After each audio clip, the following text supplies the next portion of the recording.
Hey man. Yo, buddy. Not a whole lot. I'm Mike Tuco, I'm Brandon Hemmer. and today we're going to talk about teamwork, energizers, and Icebreakers. thank you, There we go, an icebreaker right off the bat. teamwork. So anyways, what we just did was what you call a high five. Now I'm sure you all heard of that before and did it at one point in your life.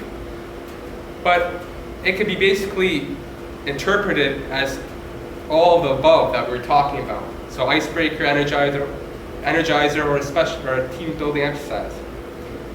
In this case, it would be just an energizer. I'm feeling pumped from it, I am too. so that's great. That's what we want. It'll probably last from 1 second if you do it properly, and it's usually done just with one person at a time. To develop, it's about trust, about rapport, and so is this next exercise, which I'm going to be talking about, which is the trust fall. As the name implies, the person that is falling has to trust the other person that is behind them and that he can't see, or he or she can't see. And this is done when you know the individual for a bit of time. You don't want to just meet a stranger and do this unless you're actually planning on developing a long relationship or work with the other person. So if I can, Mike, he's going to turn around, and then I'm going to get into the proper position, and then I'm just going to tell Mike when I'm ready to go. So are you ready, Mike? I'm ready. Okay, go. And then nice and slow, controlled. Make sure the other person has balance, and pretty much that's it. And so Now to increase more trust, what you can do is increase the distance between the person falling and the person catching, like we'll demonstrate right now. yeah. So before, probably about 2 feet away. Now I'll probably go a bit like 3 feet.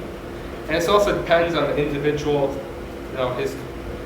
his body weight, who the individual is, if he's catching or if he or she is catching, and they're a little bit weaker. You want to pair them up with a person that's about the same height or same weight, same strength level for this exercise to be safe. In effect. Yeah. So, ready, Mike? I'm ready. Off you go.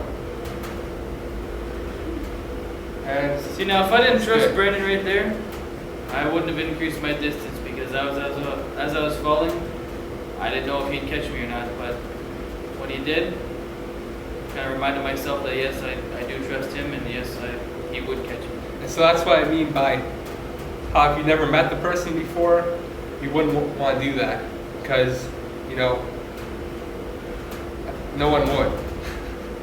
If the guy didn't catch you, it could be funny, and he could be doing it for a joke.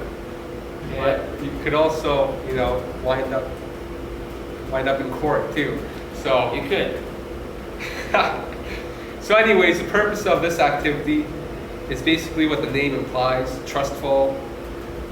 It's about developing rapport with the individual, and this will help establish a good relationship, and whether it's for work or for, other aspects.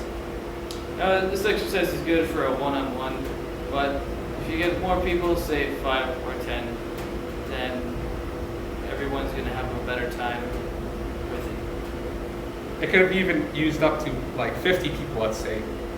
And if they have, a speaker, the more people, the more intensity there is behind it, the more effective it will be.